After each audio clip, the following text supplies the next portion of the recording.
Olá pessoal, sejam todos bem-vindos para mais um bate-papo geográfico. É uma satisfação muito grande estar aqui com vocês novamente. E hoje, nossos vídeos, nós discutiremos um pouquinho a respeito da indústria, mais especificamente a indústria pela Europa. Vamos falar um pouquinho a respeito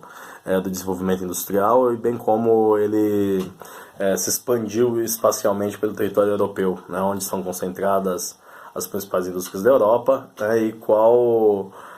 o fator determinante para que elas tenham se concentrado nas regiões onde se encontram hoje.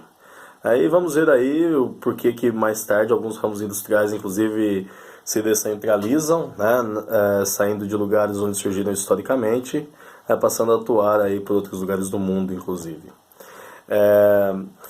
Quando se fala da indústria da Europa, é importante lembrarmos que nós estamos falando da localidade onde surgiu a indústria no mundo. A indústria europeia, ela foi a primeira indústria do planeta. Se a gente considerar o berço da Revolução Industrial, nós estamos falando de Inglaterra no ano de 1750.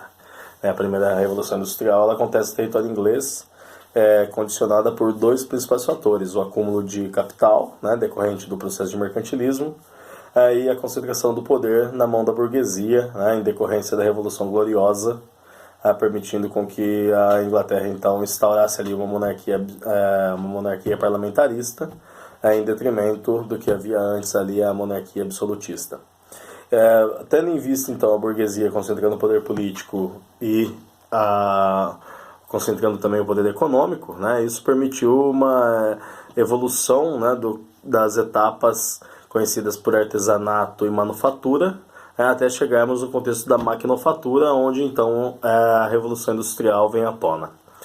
Nesse contexto, nós estamos falando aí de uma indústria associada com carvão mineral como fonte energética, o ferro como principal matéria-prima, nós estamos vendo o desenvolvimento das máquinas a vapor, e aí então o destaque para o tear mecânico, a indústria têxtil, mais tarde a locomotiva a vapor, então de fato essa revolução ela transforma o mundo, A Europa ela começa a sofrer aí grandes mudanças, sobretudo associada com a questão da própria locomotiva, do trem, que permite encurtar as distâncias, conectar mercados, deslocar mercadorias e pessoas, fazendo com que esse território europeu passasse então a se tornar mais integrado. No final ainda do século XVIII, a França também se industrializa, pós-Revolução Francesa, a burguesia também chega ao poder político, claro que por outras vias, se considerando a Revolução Gloriosa na Inglaterra, mas a burguesia concentrando o poder político na França, também tendo o capital já acumulado, esse processo de indústria também se desenvolve em território francês. Então, no século seguinte, já no século XIX, depois de 1840, quando a Itália começa o seu processo de unificação, e depois de 1870, quando a Alemanha faz o seu processo de unificação, liderado por Otto von Bismarck, aí sim nós vamos observar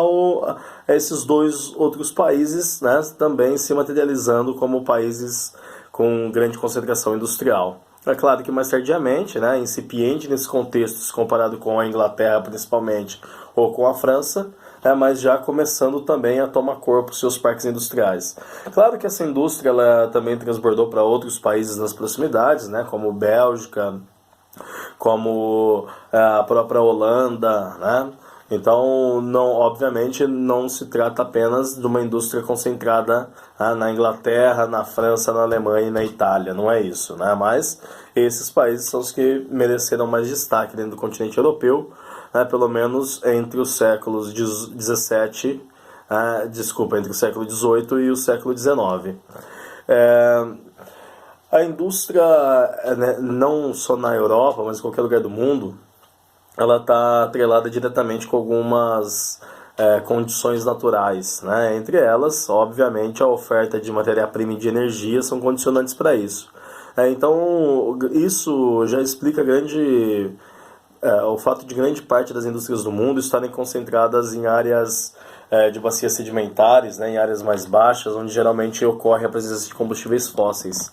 que é onde esses parques industriais, quando surgiram, devido a não existir ainda no contexto, pelo menos da primeira Revolução Industrial, antes da Revolução Industrial, o transporte existente era apenas embarcações. Então isso fazia com que a população, de alguma maneira, já se concentrasse às margens dos rios. Então os rios, além de estarem associados com as bacias sedimentares, né, portanto com áreas com possibilidade de ocorrência de combustíveis fósseis, os rios também eram utilizados para transporte de pessoas e de mercadorias. Então as indústrias, elas de alguma maneira se apropriavam, né, dessas áreas baixas, né, dessas bacias hidrográficas, para se instalarem à medida que ali, né, as vantagens locacionais com certeza fariam toda a diferença. E esse fenômeno, né, de bacias hidrográficas associadas a rios, ele pode ser observado em vários países do mundo. Na Europa não é diferente. Se a gente considerar as principais regiões industrializadas da Europa, pelo menos no seu contexto inicial, elas estão associadas com a bacia do rio Tamisa. Né? Se a gente considerar a própria França, né, a gente vai ver ali associada à bacia parisiense, né, do rio Sena, do outro lado do território francês, né, mais ao leste, a gente vai observar ali a concentração associada com o rio Ródano, né, também conectado até o porto de Marsella. Na Alemanha, né, a grande concentração industrial está associada ao rio Reno, né, e ao Vale do Ruhr, né, que também estão conectadas à região portuária já do território da proximidade da Holanda, né, do porto de Roterdã. Então tudo isso no norte da Itália, né, o próprio rio Pó, né, é ali onde está concentrada grande parte da indústria italiana, inclusive o triângulo industrial italiano, né, famoso pelas indústrias automobilísticas, né, onde nós temos as cidades como Gênova, Milão e Turim, né, Turim, onde está localizada a fábrica da Ferrari, Milão, importante centro industrial e comercial da Itália, né, estão todas ali, né, ao norte da Itália, no Vale do Rio Pó. Se considerarmos também, né, outros países como a própria Polônia, a importância do rio Vístula, enfim, aí por diante, né, a gente sempre vai ver uma tendência, pelo menos das indústrias que surgiram primeiro, as indústrias que careciam, né, do rio como malha hidroviária de transporte e bem como, né, das suas proximidades como regiões de oferta de carvão mineral, elas coincidentemente estão nessas regiões próximas de rios. Vale citar também, pessoal, que esses países, né, por conta de terem se industrializado muito cedo, né, ainda no século XVIII e século XIX, eles hoje contam com uma indústria muito diversificada, porque eles ainda têm esses ramos da indústria de base, tem também as indústrias de bem de capital, né, que, por exemplo, as indústrias de transformação que fazem maquinários, né, uma siderurgia, por exemplo, né, que pega o produto da indústria de base e transforma ele em aço, né, pega o minério de ferro, aí transforma ele em aço, em um bem de um valor agregado maior. Mas também eles têm as indústrias de bens de consumo, né, seja de bens de consumos duráveis, de bens de consumos intermediários ou de bens de consumos não duráveis, como aquilo que é consumido rapidamente. Então essa grande diversidade, né, dos setores industriais faz com que o parque industrial desses países de fato seja muito diversificado. Isso é um ponto muito alto, né, um ponto forte, pelo fato de ter a possibilidade de depender menos, né, de importação de itens industriais, pelo menos. No caso da Alemanha, pessoal, é importante chamar a atenção, né, já tendo vista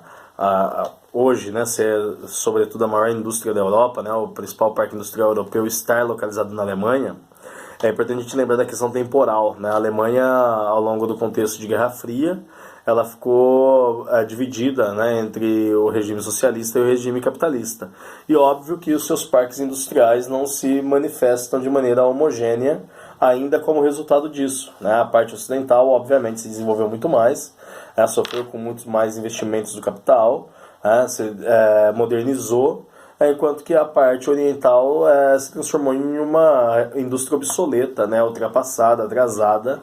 sendo só mais tarde, depois da queda do Muro de Berlim, alvo de reinvestimentos privados, né, bem como de investimentos estatais, principalmente no setor de infraestrutura, para atrair o capital privado. Então esse esforço público e privado para desenvolver o setor industrial oriental, né, da Alemanha, ele também merece destaque, né, tendo em vista aí essa dicotomia entre essa indústria ocidental, que está localizada ali na região principal, né, do Vale do Ruhr, como eu já falei hoje, né, do Reno-Ruhr. Ali nós temos, por exemplo, o eixo Dortmund, Colônia, Düsseldorf e Essen. Essa aí é a região de grande concentração industrial, da Alemanha, conectada ao porto de Roterdã, que eu falei para vocês. Né? Mas também merece destaque outras localidades um pouco mais ao sul, né, como Frankfurt, por exemplo, né, uma importante cidade, Stuttgart, né, também com grandes centros industriais. Outras cidades importantes também como Leverkusen, no território alemão, com um grande tecnopolo de destaque, inclusive. E nós temos lá do outro lado, né, na porção oriental, cidades como Leipzig, Dresden e Berlim, né, formando ali um triângulo, né, o que configura essa região um pouco menos desenvolvida. E no norte nós temos lá o eixo Hamburgo, Bremen e Hannover, né, como o destaque aí das principais cidades localizadas nessa porção da Alemanha. Hoje, né, vale citar que a Alemanha ela ocupa o lugar que um dia foi da Inglaterra, né, e isso desde o contexto pós-Segunda Guerra Mundial. Quando a indústria da Europa ainda estava toda destruída, né, que a Alemanha e todos os outros países, né, começaram a receber o dinheiro do Plano Marshall para reinvestir na reconstrução, a Inglaterra optou, né, tendo em vista a concorrência que ela imaginou que aconteceria no setor industrial, ela optou por investir numa política financeira, né, do setor financeiro, perdendo espaço no âmbito industrial para outros países, como é o caso da própria Alemanha, né, que hoje é a maior potência industrial da Europa. Nesse vídeo eu vou encerrar aqui, pessoal. No próximo a gente conclui essa etapa. Um abraço e até já.